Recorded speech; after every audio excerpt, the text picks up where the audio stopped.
அடுத்த ஆண்டு பொங்கல் பண்டிகை ஜல்லிக்கட்டோடுதான் நடைபெறும் என தமிழிசை சவுந்தரராஜன் உறுதியளித்துள்ளார். தமிழக பாஜக தலைவர் தமிழிசை சவுந்தரராஜன் மதுரையில் இன்று செய்தியாளர்களை சந்தித்தார். அப்போது பேசிய அவர், ஜல்லிக்கட்டு நடத்துவது தொடர்பான அவசர சட்டம் அவசிய சட்டமாக உச்சநீதிமன்றத்தால் எந்த விதத்திலும் தடை சொல்ல முடியாத அளவிற்கு தேவையான ஏற்பாடுகளை மத்திய அரசு செய்து வருவதாக தமிழிசை சவுந்தரராஜன் தெரிவித்தார். அடுத்த ஆண்டு பொங்கல் பண்டிகை ஜல்லிக்கட்டோடுதான் நடைபெறும் எனவும் அவர் உறுதியளித்தார்.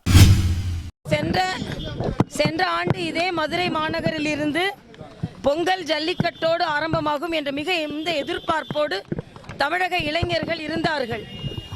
அதே போல பாரதிய ஜனதா கட்சிக்கு மட்டுமல்ல, அத்தனை இளைஞர்களுக்கும் உச்சநீதிமன்றத்தில் விலங்கின ஆர்வலர்கள் போட்ட ஒரு வழக்கினால் அவர்களுக்கு ஏமாற்றமே மிஞ்சியது. ஆனால் அத்தகைய நிலைப்பாடு இப்பொழுது வரக்கூடாது என்பதற்காக அவசர சட்டம் பிறப்பிக்கலாம்.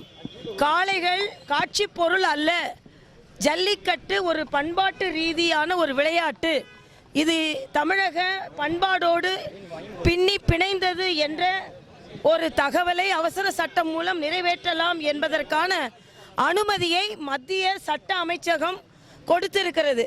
அதனால் மத்திய அரசு முனைப்புடன் இந்த பொங்கலை ஜல்லிக்கட்டோடு கொண்டாடுவதற்கான அத்தனை முயற்சிகளையும் மேற்கொண்டு வருகிறது.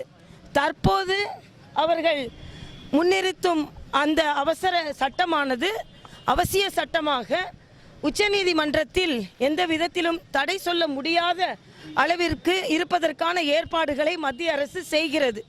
அதனால் இதே நம் தென் பகுதியில் மற்றும் மற்ற பகுதிகளில் இந்த முறை ஜல்லிக்கட்டோடு பொங்கல் நடைபெறும் என்ற உறுதிப்பாட்டை பாரதிய ஜனதா கட்சியின் மூலமாக நான் தெரிவித்துக் கொள்கிறேன். பாகிஸ்தான் மீது இந்தியா போர் தொடுக்க வேண்டுமென வலியுறுத்தி முரசுகளை ஒலித்து சிவசேனா கட்சியினர் ஆர்ப்பாட்டத்தில் ஈடுபட்டனர்.